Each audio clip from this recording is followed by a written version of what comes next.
Kay? Anong kaya? Kay mama, pag may ibang letters,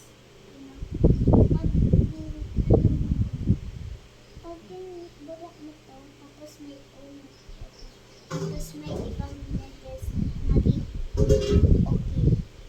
Apo. O tapos K. Okay. Ano? Ano ang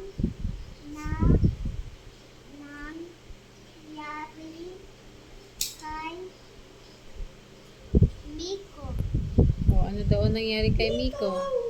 Hindi, Nico. O, ano nangyari kay Miko? Ano nangyari?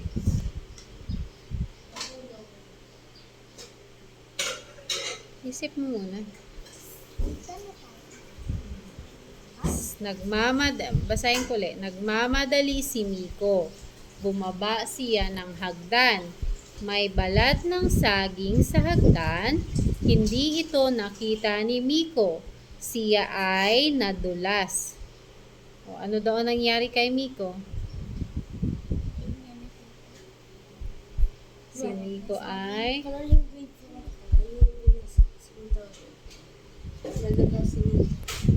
ano nangyari kay Miko?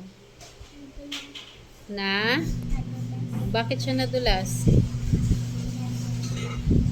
Kasi may balat ng saging, naapakan niya yung balat ng saging sa hagdan. Kaya nadulas siya.